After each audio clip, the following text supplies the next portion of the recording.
The latest round of threatened tariffs from the Trump administration is sounding a new and much louder alarm bell among many economists. They worry that $200 billion of new tariffs against China, which could include retaliation from China, could have a meaningful negative impact on both prices and U.S. economic growth. Morgan Stanley saying, quote, "We're now testing the idea that trade disputes are a contained economic event. Tariffs are creating earnings noise and eroding gains from fiscal stimulus." Josh Basuelis, chief economist at RSM, says the new tariffs could shave 0.3 to 0.4% off GDP through 2020, along with raising prices. And we got to look this morning in the producer price index about the price impact from tariffs. Wholesale lumber prices up 23% compared to a year ago, and that follows tariffs imposed last year. Spread that across the economy and Chinese imports. The government reporting washing machines and metal prices also higher in what the National Retail Federation, which is a strong opponent of the tariffs, labeled, quote, the Trump tax.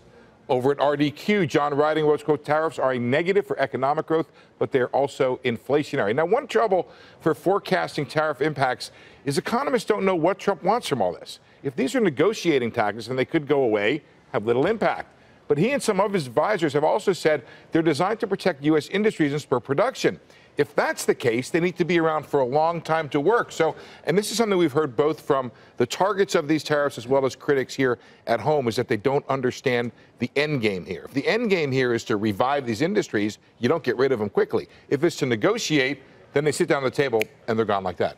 We were sitting down yesterday with Martin Feldstein, and I asked him a question because I just didn't understand it. He said, if you reduce the trade deficit with China, by definition, you increase it with other countries. And I said, well, isn't there a third way here? In other words, why can't some of that production be moved into the U.S.?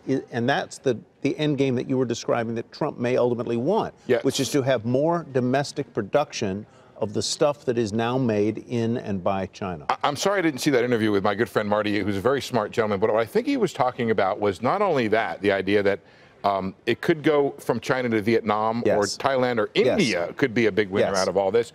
But the other thing is we're going to have a need for the capital, that the money we get from those countries when we sell them stuff, and we have to finance our deficits. And so we're going to have to go elsewhere for that cash no matter what, unless we begin to save more. If we don't, we're going to have to get it from someplace else. Hey there, thanks for checking out CNBC on YouTube. Be sure to subscribe to stay up to date on all of the day's biggest stories. You can also click on any of the videos around me to watch the latest from CNBC. Thanks for watching.